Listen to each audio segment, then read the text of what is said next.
محترم جناب مولانا معین صاحب دیکھ رہا ویڈیو بنا رہا ہوں پھر بھی چلے جا رہا ہم سب کو انجام دے رہے ہیں. یہ ہم سب کے لیے، اس بستی کے لیے اللہ تبارک و تعالیٰ کا عظیم ترین عطیہ اور تحفہ ہے. ہمیں ان کی قدر کرنی چاہیے اور ان سے بھرپور فائدہ ہم لوگوں کو اٹھانا چاہیے. ان کی محنت، ان کی جدوجہد کے سلسلے میں کچھ کہنے کی ضرورت اس لیے نہیں ہے کہ آپ حضرات نے خود ہی ان کی محنت کا ابھی مشاہدہ اور معائنہ کیا. کتنے چھوٹے چھوٹے معمولی سی عمر کے بچے وہ کتنی ہمت کے ساتھ، کتنے حوصلے کے ساتھ اور کتنے خوبصورت انداز میں دین کی اہم اور بنیادی باتیں آپ کے سامنے بیان کر رہے تھے. اور آپ سب جانتے ہیں کہ جو قیمتی باتیں ہمارے ننھے ننھے بچے ہمارے سامنے پیش کر رہے تھے، ہمارے بہت سے جوان اگیر عمر اور بوڑھے بھی ان باتوں سے واقف نہیں ہیں، ان کو بھی یہ باتیں معلوم نہیں ہیں. کتنے کی نہیں ہے ان حضرات کی تقریر، ان کی نعتیں، ان کے مکالمے سننے کے بعد اردو پڑھ کے دیکھ کے جا.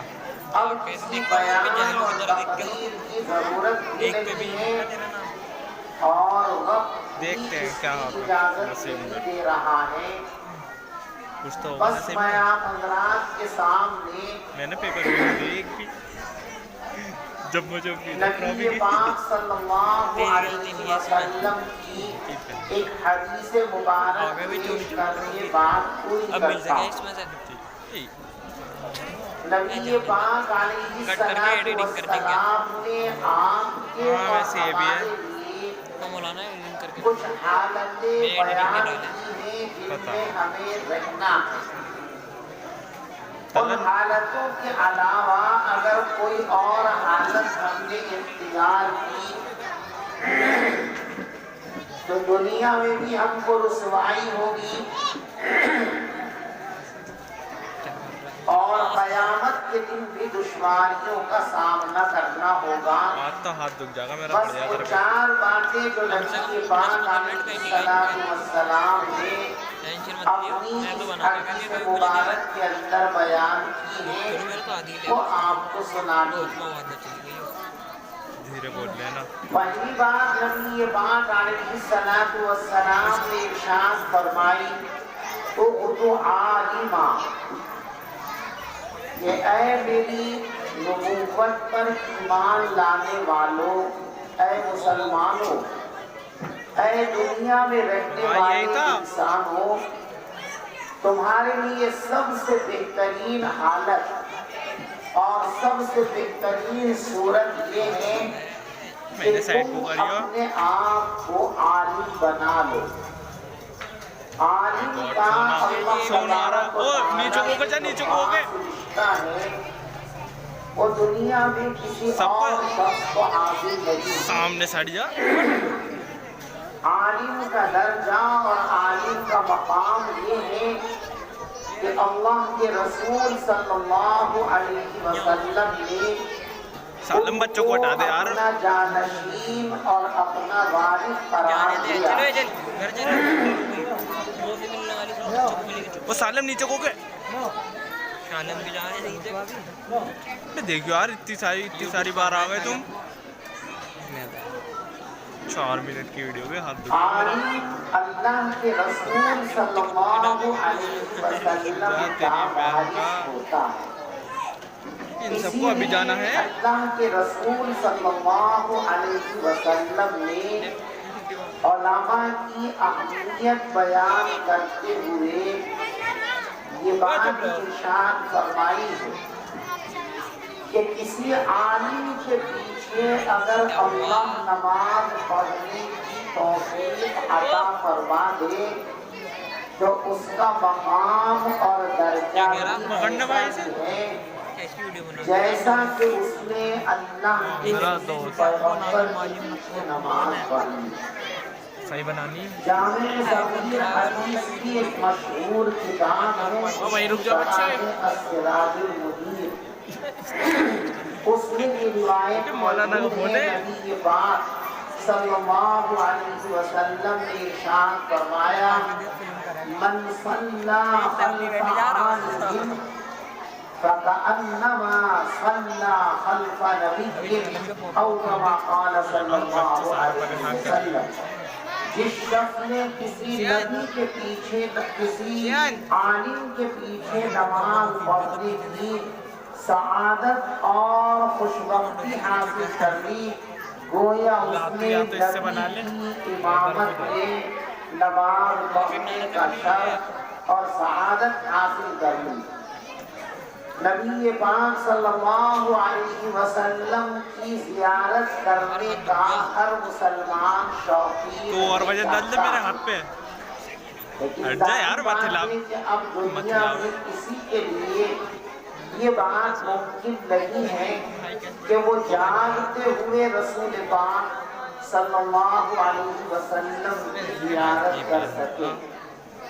لیکن اگر کوئی شخص عقیدت کے ساتھ محبت کے ساتھ کسی عالم کی زیارت کر لے اللہ تبارک و تعالی اس کو ایسا ہی ثواب اور ایسا ہی اجر عطا فرمائیں گے جیسا نبی کی زیارت کرنے پر اللہ تبارک و تعالی کسی انسان کو ثواب اور بدلہ عطا فرماتے ہیں. اس لیے کوئی آدمی نبی بن جائے کوئی آدمی عالم بن جائے اس سے بڑا مرتبہ اور اس سے بڑی سعادت اور خوشبختی کوئی دوسری نہیں ہو سکتی. اسی لیے آپ نے فرمایا وہ عالمہ کہ تم عالم بننے کی کوشش کرو اور خود کو عالم بنا لو. عالم کو اللہ دنیا میں بھی عزت دیتا ہے اور آخرت میں بھی اللہ تبارک و تعالی عالم کو جو عزت عطا فرمائیں گے وہ کسی اور کے حصے میں نہیں آئے گی. ایک حدیث پاک ہے پیغمبر علیہ السلام نے ارشاد فرمایا اذا اجتمع العالم والعابد عند باب الجنہ. جب قیامت کے دن عالم اور غیر عالم عبادت کرنے والے لوگ جنت میں جانے کے لیے جنت کے دروازے پر جا کر کھڑے ہو جائیں گے اور جنت کا دروازہ کھولا جائے گا اللہ تبارک و تعالیٰ اس وقت عابد سے فرمائیں گے ادخل الجنہ. تم نے دنیا میں ہماری عبادت کی ہے محنتیں کی ہیں مجاہدے کیے ہیں اس کا انعام پانے کے لیے تم جنت کے اندر چلے جاؤ. عابد کو جنت کے اندر بھیج دیا جائے گا اور عالم سے یوں کہا جائے گا قف ہا ہونا اے میرے پیارے بندے تم ذرا ابھی یہی ٹھہرو ابھی جنت کے اندر مت جاؤ. اس لیے کہ اکیلے جنت میں چلے جانا یہ کوئی بڑا کمال نہیں ہے. جیسے دنیا میں سب لوگ اپنے لیے جیتے ہیں لیکن جو دین کے عالم ہیں ان کی زندگی اپنے سے کہیں زیادہ اللہ کے بندوں کے لیے وقف ہوتی ہے. ان کا آرام ان کا کھانا ان کا پینا ان کے رشتہ داروں سے ملنا جلنا یہ سب چیزیں امت کی خدمت کی بنیاد پر موقوف ہو جاتی ہیں تقریباً ختم سی ہو جاتی ہیں. ان کے وقت کا ایک بڑا حصہ اللہ کے بندوں کی خدمت میں صرف ہوتا ہے. اللہ فرمائیں گے جس طرح دنیا میں تم نے بہت سے لوگوں کی خدمت کی ہے، ان کے کام آئے ہو، یہاں ان کو چھوڑ کر کے جنت میں چلے جاؤ، یہ تمہاری شان نہیں ہے۔ تمہیں تو علم ہم نے اس لیے دیا تھا کہ تمہاری وجہ سے ہم ہزاروں ہزار لوگوں کو جہنم سے بچا کر جنت کے اندر بھیجنے کا فیصلہ کر چکے ہیں۔ اور پھر اس عالم سے کہا جائے گا کہ دیکھو تمہارے سامنے جہنم میں جانے والوں کی جو بھیڑ لگی ہوئی ہے، اس بھیڑ پر نظر ڈالو، اور اس پوری بھیڑ میں جس شخص کی طرف آپ اشارہ کر دو گے کہ اس کو جنت کے اندر بھیج دیا جائے، ہم ان گنہگار لوگوں کو تمہارے کہنے کی وجہ سے جہنم سے بچا کر جنت کے اندر ان کو بھیج دیں گے۔ تو یہ علماء کا مقام ہوگا، اس لیے آپ نے فرمایا اغدو عالما، کہ سب سے بہتر بات تو یہ ہے کہ تم عالم بن جاؤ۔ اور دوسری بات فرمائی کہ عالم نہیں ہو او متعلما، کم سے کم طالب علم بن جاؤ۔ دیکھو ساری دنیا میں جس میدان میں بھی آپ نکلو گے، کام کرنے کی کوشش کرو گے، اصول اور قاعدہ یہ ہے کہ منزل پالی تو کامیاب کہلاؤ گے، اور منزل نہیں پا سکے تو ناکام کہلاؤ گے۔ لیکن طالب علم کی زندگی ایسی عجیب زندگی ہے کہ وہ منزل کو پالے تب بھی کامیاب، اور منزل کو نہ پا سکے تب بھی کامیاب۔ میرے آقا نبی پاک صلی اللہ علیہ وسلم نے ارشاد فرمایا کہ جب کوئی شخص علم حاصل کرنا شروع کرتا ہے، طالب علم بن جاتا ہے، تو اگر وہ علم حاصل نہ کر سکا کسی وجہ سے تو ایک ثواب اس کو ملے گا، اور اگر علم حاصل کرنے میں کامیاب ہو گیا تو دوہرا ثواب اس کو ملے گا۔ یعنی منزل ملے تب بھی اس کے ہاتھ میں لڈو ہیں، اور منزل نہ ملے تب بھی یہ کامیاب ہیں۔ دنیا میں یہ شان اور درجہ صرف اور صرف طالب علم کا ہے۔ طالب علم کا مقام اللہ کی نگاہ میں یہ ہے کہ اللہ کے فرشتے طالب علم کے پاس آتے ہیں، اس سے پیار اور محبت کرتے ہیں، اپنے بازو اس سے ملتے ہیں، ہم یوں بھی کہہ سکتے ہیں اپنی زبان میں کہ ان کی کولیاں بھرتے ہیں، ان کو سینے سے لگاتے ہیں، تاکہ اللہ تبارک و تعالیٰ ان فرشتوں سے راضی اور خوش ہو جائے۔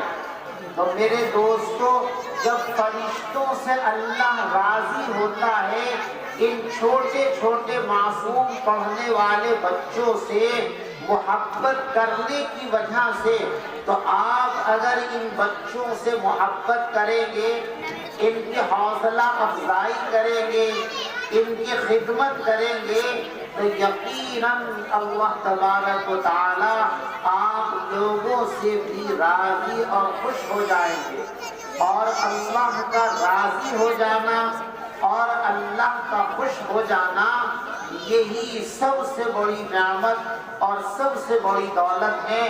اللہ نے قرآن پاک میں یہ بات ارشاد فرمائی ہے، وَرِضْوَانٌ مِّنَ اللَّهِ أَكْبَرُ، کہ اللہ کی رضا اور خوشنودی یہی سب سے بڑی دولت اور سب سے بڑی نعمت ہے۔ تو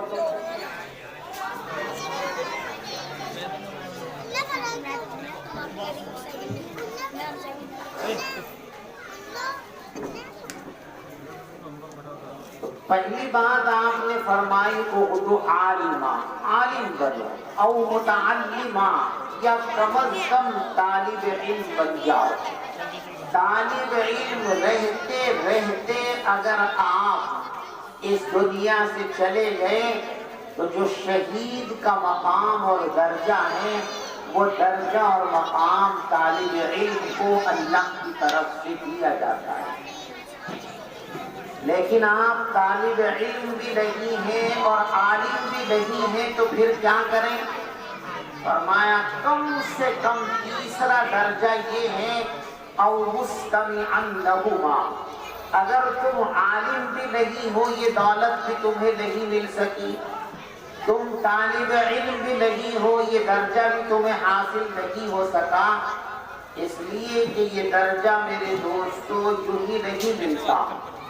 جو لاپرواہی برتتے ہیں، جو ناقدری کرتے ہیں، ان کو اللہ تبارک و تعالیٰ یہ درجہ نہیں دیتا۔ ایک بات اچھی طریقے سے سمجھ لو، جو لوگ علماء سے محبت کرتے ہیں، اللہ والوں سے محبت کرتے ہیں، اللہ تبارک و تعالیٰ ان کی اولاد میں طلباء اور علماء پیدا کرتے ہیں۔ جو علماء کی عظمت اپنے دلوں میں نہیں رکھتے، جو علماء سے محبت نہیں کرتے، ان کی نسلوں کے اندر حفاظ، قراء اور علماء پیدا نہیں ہوتے۔ حفاظ، قراء اور علماء انہی لوگوں کی اولادوں اور نسلوں میں اللہ تبارک و تعالیٰ پیدا فرماتے ہیں جو علماء سے محبت کرتے ہیں اور ان کی عزت کرتے ہیں۔ تو اگر طالب علم بھی نہیں بن سکے ہو، عالم بھی نہیں بن سکے ہو، تو فرمایا تیسرا درجہ بچاؤ کا یہ ہے تمہارے لیے او مستمعا لہما، کم سے کم علماء اور طلباء جب اللہ کی کوئی بات تمہارے سامنے بیان کیا کریں تو اس کو دھیان سے اور توجہ سے سنا کرو۔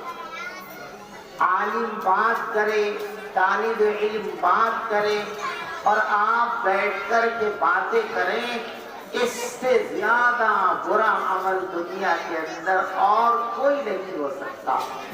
یہ اللہ کی بات، رسول اللہ کی بات کی توہین ہے۔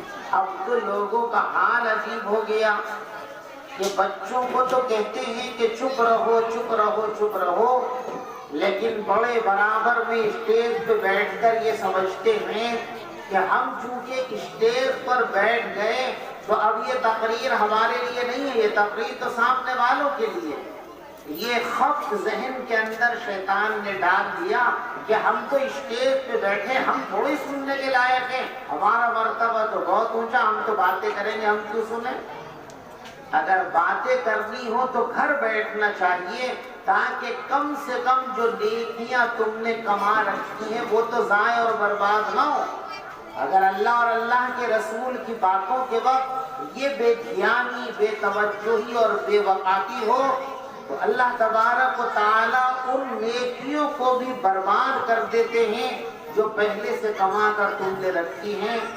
تو ایسی جہالت نہیں کرنی چاہیے۔ فرمایا او مستمعا لہما، عالم بھی نہیں بن سکے ہو، طالب علم بھی نہیں بن سکے ہو اور زندگی بچانا چاہتے ہو، آبرو بچانا چاہتے ہو، اپنے آپ کو جہنم اور اللہ کے غضب اور پھٹکار سے بچانا چاہتے ہو تو کم سے کم یہ تو اپنے اندر پیدا کرو ملکہ او مستمعا لہما، کہ جب علماء کوئی بات کہیں تو اپنے کانوں کو تمام چیزوں سے ہٹا کر ان کی آواز پر لگا دو۔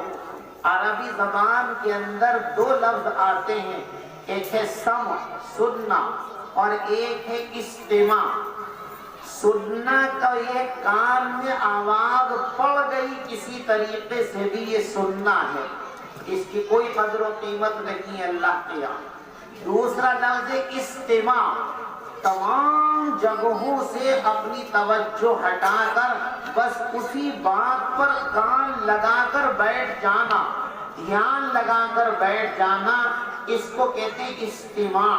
اور اسی کو حضور نے فرمایا او مستمعا لہما، عالم بھی نہیں ہو، طالب علم بھی نہیں ہو تو کم از کم یہ درجہ تو پانے کی کوشش کرو کہ اپنے آپ کو ان کی باتیں سننے کے لائق بناؤ، توجہ کے ساتھ، وقار اور محبت کے ساتھ ان کی باتیں سننے کی عادت ڈالو تو اللہ تبارک و تعالیٰ کی محبت پا سکتے ہو، ورنہ دھکار دیے جاؤ گے۔ او مستمعا لہما، اور چوتھی بات ارشاد فرمائی او محبا لہما، عالم بھی نہیں ہو، طالب علم بھی نہیں ہو، تو کم از کم علماء سے محبت کرنے لگو، علماء سے اور طلباء سے محبت کرنے لگو، تو اللہ تبارک و تعالیٰ قیامت کے دن تمہارا استقبال بھی اسی طریقے سے فرمائیں گے جس طریقے سے اللہ تبارک و تعالیٰ علماء اور طلباء کا استقبال فرمائیں گے۔ مسلم شریف جو حدیث کی انتہائی معتبر کتاب ہے، اس میں ایک حدیث ہے کہ ایک صحابی حضور پاک صلی اللہ علیہ وسلم کی خدمت میں حاضر ہوئے اور یوں عرض کیا متی الساعۃ یا رسول اللہ، اے اللہ کے رسول صلی اللہ علیہ وسلم، آپ مجھے یہ بتائیے کہ قیامت کب آئے گی؟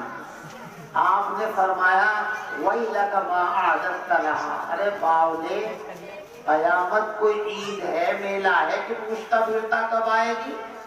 قیامت کو تو اللہ کہتے ہیں وَالسَّاعَةُ أَدْحَىٰ وَأَمَرُ، قیامت تو انتہائی بھیانک اور انتہائی کڑوی حقیقت کا نام ہے، اچھے اچھے لوگوں کے پسینے بہہ جائیں گے۔ وَإِلَكَ مَا عَدَدْتَ لَهَا، کیا تیاریاں تو نے قیامت کے لیے کر رکھی ہیں کہ قیامت کو ڈھونڈتا پھرتا ہے؟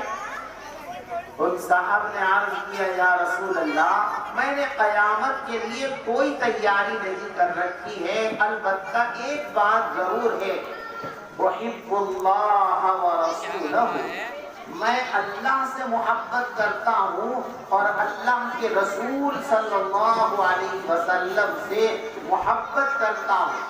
جب ان صاحب نے یہ بات کہی تو نبی پاک علیہ السلام نے ان کو خوشخبری سنائی، انت مع من احببت، سنو تم دنیا میں جس سے محبت کرو گے قیامت کے دن اللہ تبارک و تعالیٰ تم کو انہی کے ساتھ رکھے گا۔ اگر شرابیوں سے محبت ہے، نچنیوں سے محبت ہے، گویوں سے محبت ہے، انتظار کرو قیامت کے دن دھکے دے کر انہی کے ساتھ کھڑا کیے گا۔ اگر اللہ کے اولیاء سے محبت ہے، قرآن کے حافظوں سے محبت ہے، علماء سے محبت ہے، تو یقیناً اللہ تبارک و تعالی ہماری بدعملیوں کو بھی معاف فرما کر انہی علماء، طلباء اور اللہ والوں کے ساتھ ہم کو کھڑا کرے گا، اور جو اعزاز و اکرام اور مہمان نوازی ان کی جائے گی، وہی اکرام اور مہمان نوازی ہم جیسے لوگوں کے بھی حصے میں آ جائے گی علماء اور طلباء سے محبت کرنے کی وجہ سے۔ تو یہ چار باتیں آپ نے فرمائی کہ بس ان چار حالتوں میں سے کوئی حالت اپنے لیے بنا لو، تو عالما او متعلما او مستمعا لہما او محبا لہما۔ آگے ارشاد فرمایا ولا تغدو خامسا، ان چار حالتوں کے علاوہ کوئی پانچ بھی حالت اختیار مت کر لینا، وَإِنَّهَا هِيَ الْحَالِقَةُ، ورنہ تمہارا دین اس طرح صاف کر دیا جائے گا جس طریقے سے سر پر مسترا پھیرنے کے بعد سر پر بالوں کا نام و نشان نہیں رہتا۔ اگر آپ عالم نہیں ہو، طالب علم نہیں ہو، ان سے محبت نہیں کرتے ہو، ان کی باتیں نہیں سنتے ہو، تو پیغمبر علیہ السلام کا اعلان ہے کہ پھر تمہارے دین اور تمہارے ایمان کی خیر نہیں ہے، تم اپنے ایمان اور دین کو بچا نہیں سکتے۔ اپنی ایمان کی دولت کو اگر بچا سکتے ہو تو اس کا یہی راستہ ہے، عالم بنو، طالب علم بنو، نہیں تو ان کی کم سے کم توجہ سے باتیں سنو اور ان سے محبت کرو، ان کی خدمت کرو، تو تمہارا دین سلامت اور محفوظ رہے گا۔ اور اگر یہ چاروں باتوں میں سے کوئی بات آپ نہ بنا سکے اپنے اندر، تو پھر پیغمبر علیہ السلام کا اعلان ہے کہ تمہارے دین کے لیے موت، تمہارے دین کے لیے خطرہ اور تمہارے دین کی بربادی کا انتظام ہو جائے گا۔ اس لیے اپنا دین، اپنا ایمان بچانا ہے تو علم سے محبت کرو، عالموں سے محبت کرو، طلباء سے محبت کرو، ان کی خدمت کرو۔ یہ چھوٹے چھوٹے بچے یہ تمہارے لیے اللہ کی سوغات ہیں، ان پر محبت کی نظریں ڈالو، ان سے پیار بھری باتیں کرو، ان کی خدمت کرو تو اللہ تبارک و تعالیٰ تم سے راضی اور خوش ہو جائے گا اور تمہاری لغزشوں اور کوتاہیوں کو معاف کر دے گا۔ اس لیے میرے دوستو بس یہ حدیث آپ کو سنانی تھی کہ عالم بنو، طالب علم بنو، ان کی باتیں سنو، ان سے محبت کرو۔ اللہ مجھے بھی اس کی توفیق عطا فرمائے، آپ لوگوں کو بھی اس کی توفیق عطا فرمائے۔ آمین وآخر دعوانا ان الحمد للہ رب العالمین۔